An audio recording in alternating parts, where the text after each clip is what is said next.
Praise the lord. చిన్న ప్రార్థన చేద్దామా?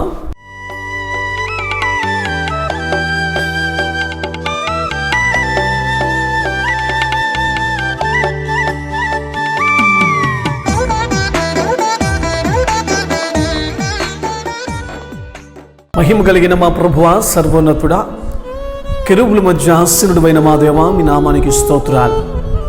పరిశుద్ధ గ్రంథమైనటువంటి బైబిల్ ఈ భూమి మీద మాకు అనుగ్రహించి భూత భవిష్యత్ వర్తమానానికి కావలసినటువంటి ఆత్మీయ ఆహారాన్ని మానవుని జీవితంలో ఎక్కడ ఏం పోగొట్టుకున్నాడు వాటి అన్నింటిని సరి చేసుకోవటానికి, సత్యాన్ని అనుసరించి నీతి మార్గంలో నడచడానికి నువ్వు ఇచ్చినటువంటి దైవ గ్రంథం పరిశుద్ధ బైబిల్ గురించి ప్రత్యేకంగా నీకు కృతజ్ఞతాస్తుతులు చెల్లిస్తున్నాము ప్రభువా. ఈ బైబిల్ గ్రంథంలో ఉన్నటువంటి సత్యాలను బట్టి అనేకమైనటువంటి విషయాలు మేము గ్రహించడం జరుగుతుంది. అనేకుల హృదయాలు తెరవబడతా ఉన్నాయి, అనేకులు సత్యం వైపు మలుచు ఉన్నారు ప్రభువా, నీకు వందనాలు. ఈ దినము కూడా పరిశుద్ధ గ్రంథమైనటువంటి బైబిల్లో నుంచి కొన్ని సత్యాలను మీ నామం పేరిట విడుదల చేయమని ప్రార్థన చేస్తున్నాను. మీరు మాట్లాడుతుండగా మా హృదయాలు తెరవబడినట్లుగా, వింటున్న వారి హృదయాలు బండగులుగా బద్దలు చేయబడి తున్నబడినట్లుగా సహాయం చేయండి ప్రభువా, నీకు వందనాలు.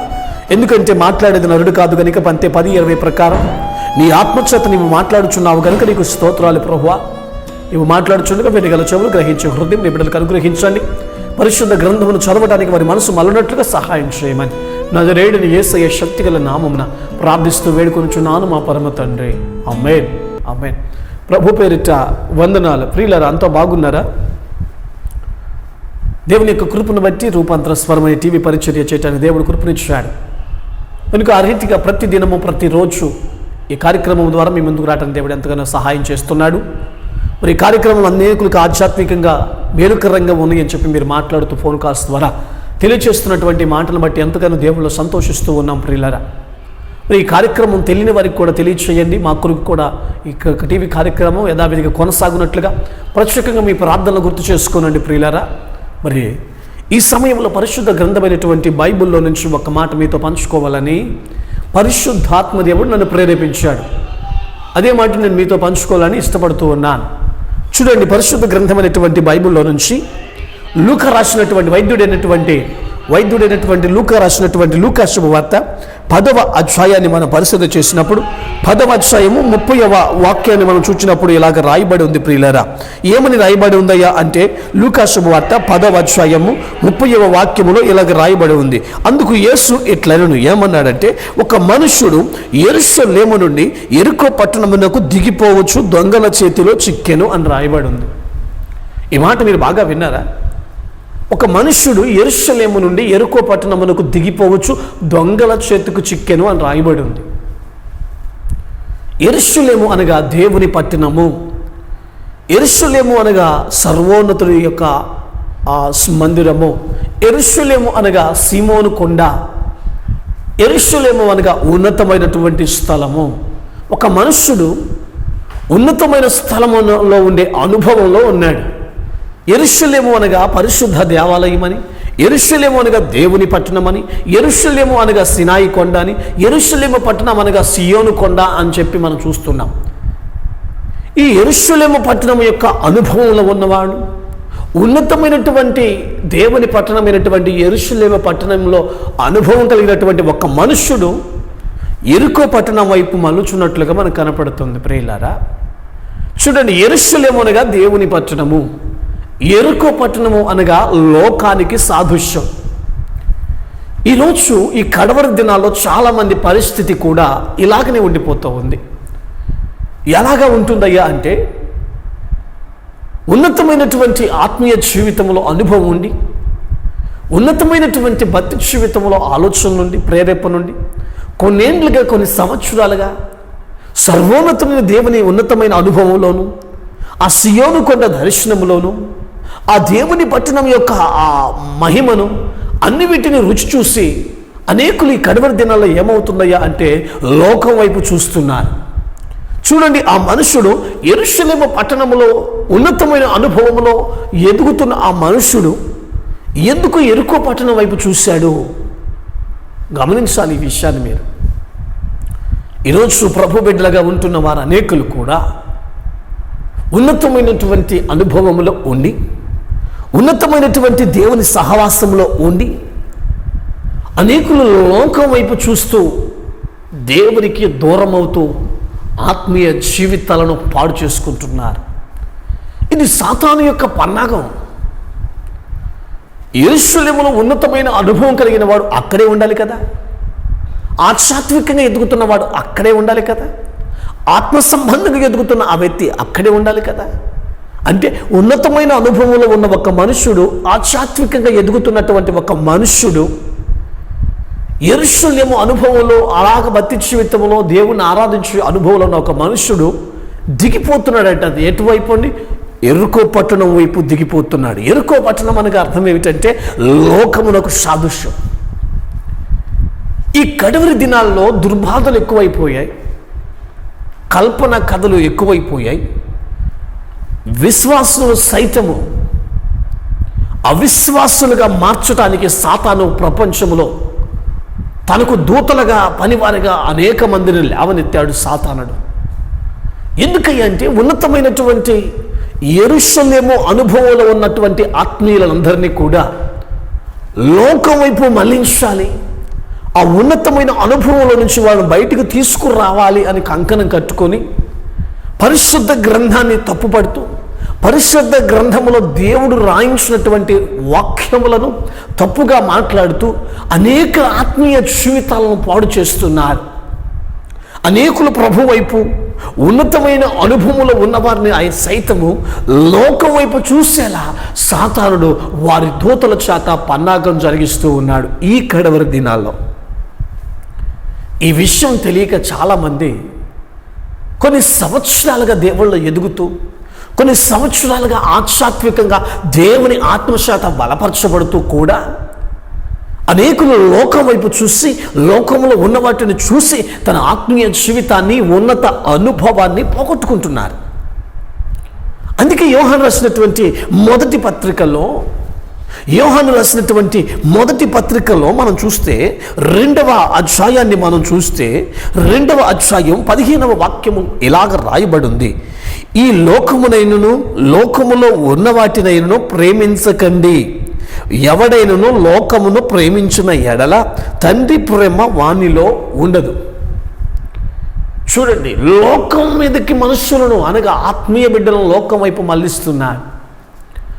ఉన్నతమైనటువంటి ఆ అనుభవములో, ఉన్నతమైనటువంటి భక్తి జీవితంలో, యెరూషలేము సీయోను కొండ అనుభవంలో ఆధ్యాత్మికంగా ఎదిగిన వాళ్ళని లోకం వైపు చూపిస్తున్నాడు, లోకాన్ని చూపిస్తున్నాడు, లోకములో ఉన్న వాటిని చూపిస్తున్నాడు. లోకములో భక్తి చేస్తున్న కొందరిని తన వైపు వశంపరుచుకొని మిగతా వాళ్ళని కూడా పడగొట్టాలని ప్రయత్నం చేస్తున్నాడు. లోకాన్ని చూస్తున్నారు ఈ కడవరి దినాల్లో. ఆ మనుష్యుడు యెరూషలేము నుంచి యెరికో పట్టణమునకు దిగిపోవచ్చుండెను అని రాయబడి ఉంది.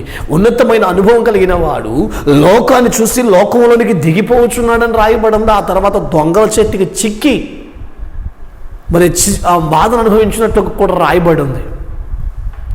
గమనించండి ఈ సత్యాన్ని మీరు.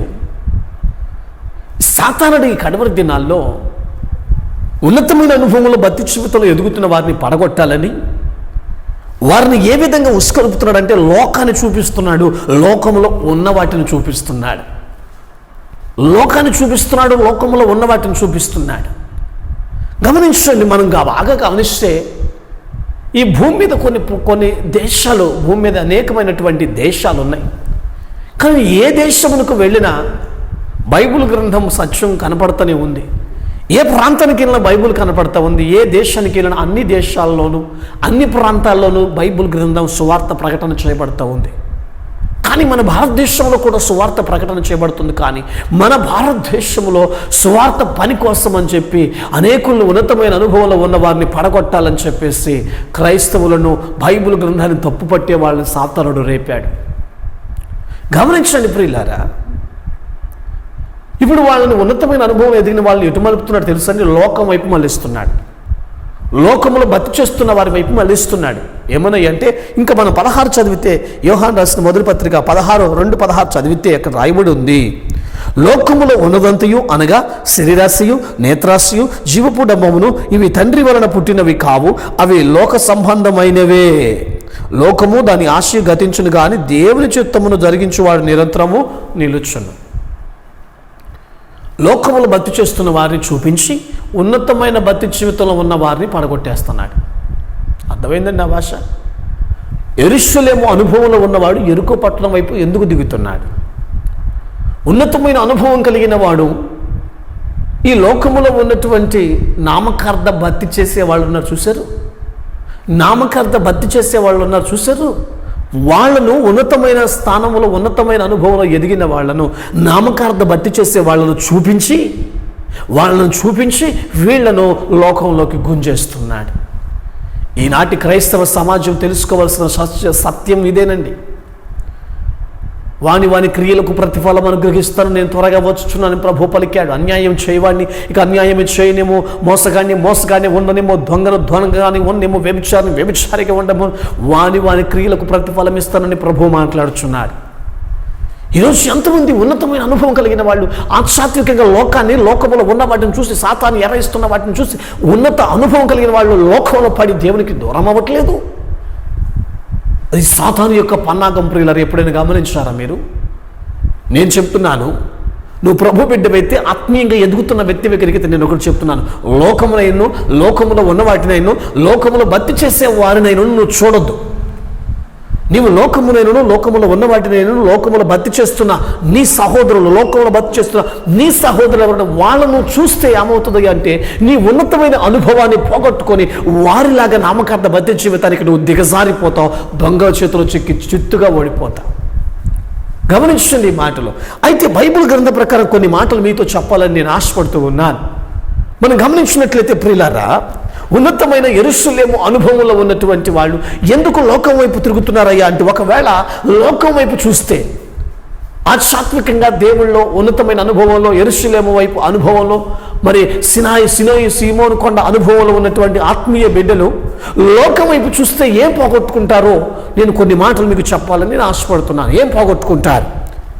భక్తి జీవితంలో ఎదుగుతున్న వాడు లోకంలో కానీ, లోకంలో ఉన్న వాటిని కానీ, లోకంలో భక్తి చేస్తున్న నామకార్థ భక్తి చేస్తున్న వారిని కానీ చూస్తే ఏం పోగొట్టుకుంటారో నేను మీకు చెప్పబోతున్నాను. గమనించండి. మొట్టమొదటిగా భక్తి జీవితంలో ఎదుగుతూ ఆత్మీయంగా వర్ధిల్లుతున్న ఒక వ్యక్తి లోకం వైపు చూస్తే ఏం పోగొట్టుకుంటాడండి? భక్తిని చేరుపుకుంటాడండి. తన భక్తిని చేరుపుకుంటాడు. వాళ్ళు భక్తి చేస్తున్నారే, వాళ్ళు చర్చికి వెళ్తున్నారే, వాళ్ళు అలా చేస్తున్నారు, వీళ్ళు ఎలా చేస్తున్నారు, వారు అలా చేస్తున్నారు అని చెప్పి నేను చేస్తే తప్పేమిటి, నేను అలా చేయటం కాదు, నేను చేస్తే తప్పేమిటి అనేటువంటి భావన నీలోకి వచ్చి నీ భక్తిని నువ్వు చెరుపుకునేటట్టుగా సాతానుడు నామకార్థ భక్తి చేస్తున్న వారిని నీ ముందు చూపిస్తాడు. మొట్టమొదటిగా నువ్వు ఎప్పుడైతే ఆత్మీయంగా ఎదుగుతూ లోకం వైపు చూస్తావు, బైబిల్ చెప్తుంది భక్తిని చెరుపుకుంటావు. ఇక ఉన్నతమైన అనుభవం నీకు ఉండదండి. దుష్టుడి చేతిలో చిక్కి తుత్తునుకలుగా ఓడిపోతావు, జరుగుతుంది. అందుకే ప్రభు మాటగా నేను చెప్పేది ఏమిటయ్యా అంటే, పరిశుద్ధుడు బయలుపరుస్తున్న సత్యం ఏమిటయ్యా అంటే, ఎవరైతే ఉన్నతమైన అనుభవం కలిగిన వాడు లోకం వైపు కానీ, లోకంలో ఉన్న వాటి వైపు కానీ, నామకార్థ భక్తి చేసే వాళ్ళ వైపు కనుక చూస్తే ఏం పోగొట్టుకుంటాడంటే భక్తిని చెరుపుకుంటాడు. తన భక్తి జీవితాన్ని పాడు చేసుకుంటాడు, భక్తిని చెరుపుకుంటాడు. ప్రియులారా, ఇక రెండవదిగా ఉన్నతమైనటువంటి అనుభవం కలిగినటువంటి ఒక వ్యక్తి లోకం వైపు చూస్తే ఏం పోగొట్టుకుంటాడంటే, మనం చూస్తే దేవునికి దూరం అవుతా వస్తాడు. దేవునికి దూరం అవుతా వస్తాడు. ప్రియులారా, ఎందుకు దూరం అవుతాడు అంటే, నామకార్థ క్రైస్తవులని నీకు చూపిస్తాడు. ఏదో వచ్చిరాని ప్రభువు నమ్ముకొని వెళ్ళి అటు ఇటు ఉండేటువంటి వాళ్ళని నీకు చూపించి, ఉన్నతమైన అనుభవంలో ఉన్నవాడిని నీకు చూపించి, ఇదిగో వాళ్ళు ఒక వారం చర్చకు వస్తారు, రారు, ఒక వారం దేవుడికి దూరం ఉంటారు, ఒక వారం ఇంకో వాళ్ళు చేయవలసినవన్నీ వాళ్ళు చేస్తూ ఉంటారు. వాళ్ళని నీకు చూపించి వాళ్ళు ఎలా చేస్తున్నారో నీవు అలా చేసి దేవునికి దూరం అవ్వాలి అనేటువంటి కోణంలో అలాగ దుష్టుడు లోకంలో ఉన్న వాటిని నీకు చూపిస్తాడు. ఇంకా మీకు వివరంగా చెప్పాలంటే, అందరిలాగా నీవు కూడా పై పెదాలతో స్తుతించున్నట్టుగా చేస్తాడు. నీ హృదయము దేవునికి దూరం అయ్యేలా చేస్తాడు. మొత్తానికి ఏదో ఒక విధంగా నీవు ఉన్నతమైన అనుభవంలో ఆధ్యాత్మికంగా ఆత్మీయ జీవితంలో వర్ధిల్లాలని నువ్వు అనుకుంటున్నావు, చూసావు. ఆ కోణా నుంచి నిన్ను పడద్రోయాలి అని చెప్పి లోకాన్ని, లోకంలో ఉన్న వాటిని, లోకంలో నామకార్థ భక్తి చేస్తున్న వారు అందరినీ నీకు చూపించి నీ ఉన్నతమైన అనుభవంలో ఉన్న భక్తి జీవితాన్ని పాడు చేసి నిన్ను దేవునికి వారిలాగా దూరం చేయటానికి దుష్టుడు పన్నాగం పన్నాడు. సాతానుడు వలలు వేస్తున్నాడు, ఉరి వద్దుతున్నాడు. జాగ్రత్త. ఈ భయంకరమైనటువంటి కడవరి దినాలు, క్రీస్తు విరోధి బయటకు వస్తున్న దినాలు, ప్రభు చెప్పినట్లుగా ఆయన మేఘారూఢుడే రాబోతున్నాడు. క్రీస్తు విరోధి బైబిల్ గ్రంథ ప్రకారం 666 ముద్ర ప్రపంచంలోకి వచ్చేస్తున్నాయి, దేశాల్లోకి వచ్చేస్తున్నాయి. కనుక ఆత్మీయ జీవితంలో ఉన్నతమైన అనుభవం కలిగిన వాళ్ళు చాలా జాగ్రత్తగా ఉండవలసినటువంటి దినాలు ఈ కడవరి దినాలు. గమనించండి ప్రియులారా. ఇక మూడవది, ఉన్నతమైనటువంటి అనుభవం కలిగినటువంటి ఒక ఆత్మీయుడు లోకం వైపు చూస్తే ఏం పోగొట్టుకుంటాడయ్యా అంటే, ఏం జాలవిడ్చుకుంటాడయ్యా అంటే పాపం చేయటానికి ఇష్టపడతాడు. పాపం చేయటానికి ఇష్టపడతాడు. లోకంలో ఉన్నదంతా ఏంటి? శరీరాశ, నేత్రాశ, జీవపుడంబం. ఇవి తండ్రి వల్ల పుట్టినవి కావు, ఈ లోక సంబంధమైనవే అంటున్నాడు. నీకు శరీరాశ, నేత్రాశ, జీవపుడంబమును నీలో పుట్టేలా చేస్తాడు. అలా నామకార్థంగా బతి చేస్తూ శరీరానుసారంగా నేత్రాశ కలిగి లోకంలో ఎలా పడితే అలా బ్రతుకుతూ, లోకంలో ఎలా పడితే అలా ఉంటూ ప్రభు సంధికి వచ్చి ప్రభువా అని చెప్పి నామకార్థ క్రైస్తవులు నీకు చూపించి, నీ ఉన్నతమైన అనుభవం కలిగి పవిత్రతను కాపాడుకొని, పరిశుద్ధతను కాపాడుకొని, పాపం వైపు మళ్ళకుండా యథార్థంగా బ్రతుకుతున్న నిన్ను వాళ్ళకు నీ రుచి చూపించి, లోకాన్ని, లోకంలో ఉన్న వారిని, లోకంలో బతి చేస్తున్న వారిని నీకు చూపించి, వారిలాగా నీవు పాపం చేస్తే నీకేమవుతుంది? వాళ్ళు చేయట్లేదా, నేను చేయట్లేదు, నేను చేస్తే తప్పేంటని ఆ కోణంలోనికి నేను తీసుకెళ్ళి పడగొట్టేస్తుంది. ఇది తెలియక చాలామంది కడవరి దినాల్లో ఆధ్యాత్మికమైనటువంటి ఉన్నతమైన అనుభవం కలిగిన వాళ్ళు పడిపోతున్నారు. నేను అడుగుతున్నాను ప్రియులారా, యెరూషలేములో ఉన్న ఆ వ్యక్తికి, ఉన్నతమైన అనుభవం కలిగినటువంటి ఆ వ్యక్తికి యెరికో పట్టణము చూడవలనటువంటి ఎందుకు ఆశ పుట్టింది? ఎందుకు దిగిపోతున్నాడు? యెరికో పట్టణం అనగా లోకానికి సాదృశ్యం ప్రియులారా.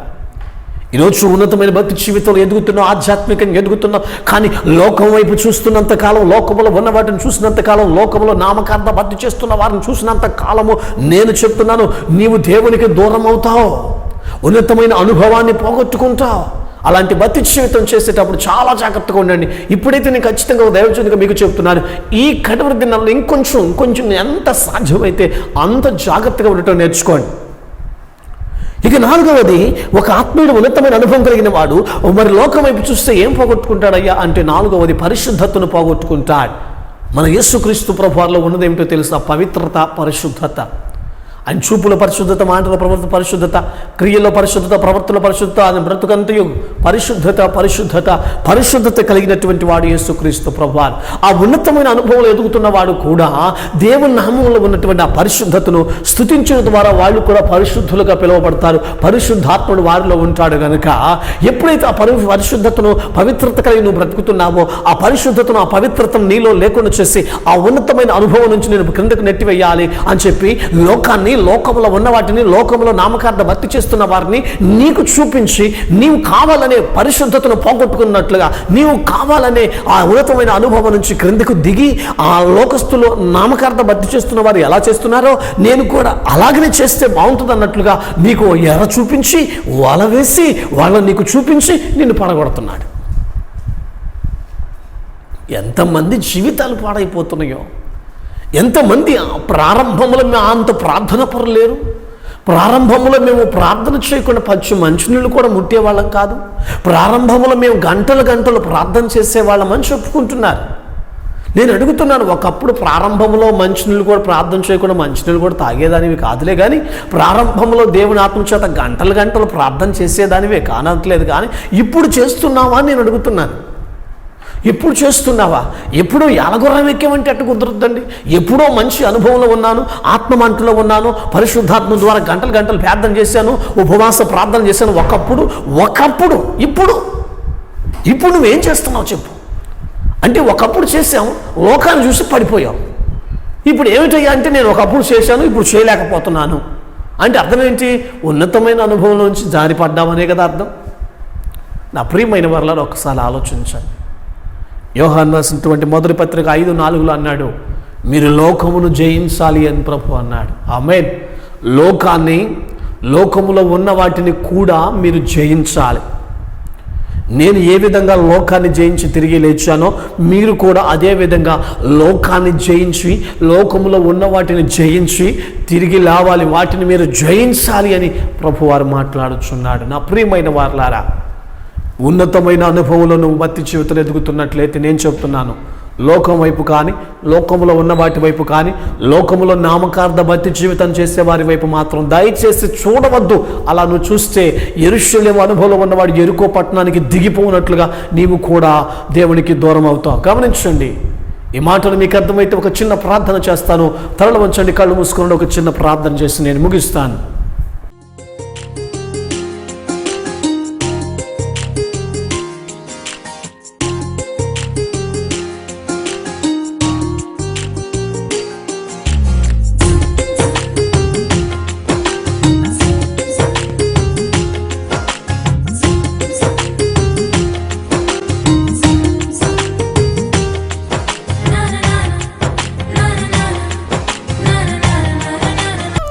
మహిమ కలిగిన మా ప్రభువా, సర్వోన్నతుడా, నీ నామానికి స్తోత్రాలు. ఎందరైతే నాయన ఈ మాటలు వింటున్నారో అయ్యా, నీవు ఇచ్చినటువంటి పరిశుద్ధ గ్రంథమైనటువంటి బైబిల్లో నుంచి నువ్వు మాట్లాడుతున్నటువంటి ఈ సత్యాలను ఎందరైతే అంగీకరిస్తున్నారో, ఎవరైతే ఈ మాటలు హృదయంలోనికి వెళుతున్నాయో, ఎవరైతే ఈ సత్యాన్ని తెలుసుకుంటున్నారో అట్టి వారి హృదయాలు తెరువమని ప్రార్థన చేస్తున్నాను. పరిశుద్ధాత్మదేవ, అసాధారణమైన నీ శక్తి నీ బిడ్డల్లోనికి వెళ్ళునుగా కానీ ప్రార్థన చేస్తున్నాను. ఇప్పుడే వారి మనోనేత్రాలు తెరవండి నాయన, ఇప్పుడే వారి మనస్సులను తెరవండి ప్రభువా, ఇప్పుడే వారి హృదయాలను తెరవండి ప్రభువా, నీకు స్తోత్రాలు. వారున్న స్థితిని గమనించి ఉన్నతమైన అనుభవంలోనే జీవితాంతం చివరి వరకు పరుగు ముగిసేంత వరకు కొనసాగుటట్లుగా నీ బిడ్డలకు మీ పరిశుద్ధాత్మ సహాయము అనుగ్రహించమని ప్రార్థన చేస్తున్నాను. శ్రమలో ఉన్నారు, దుఃఖములు ఉన్నారు, వ్యతిరేకతలో ఉన్నారు, భార్యాభర్తల మధ్య గొడవ, తల్లి బిడ్డల మధ్య గొడవలు, కోర్టు సమస్యలు, తగాదాలు, గొడవలు, ఈ విపరీతమైనటువంటి బాధలు, ఆర్థిక సంబంధమైనటువంటి అప్పులు, కోణము, అయ్యా ఏ శోధనలో నీ బిడ్డలు ఉంటున్నారో మీ నామం పేరట నేను ప్రార్థన చేస్తున్నాను.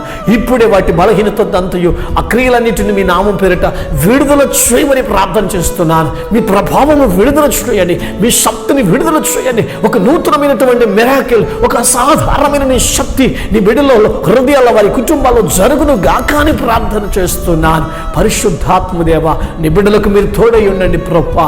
ఆధ్యాత్మికంగా ఉన్నతమైన అనుభవములు నీ కృపను పొంది నీకిష్టులుగా మారినట్లుగా సహాయము చేయమని నజరేయుడైన యేసయ్య శక్తిగల నామమున ప్రార్థిస్తూ వేడుకొనుచున్నాను మా పరమ తండ్రి. ఆమేన్.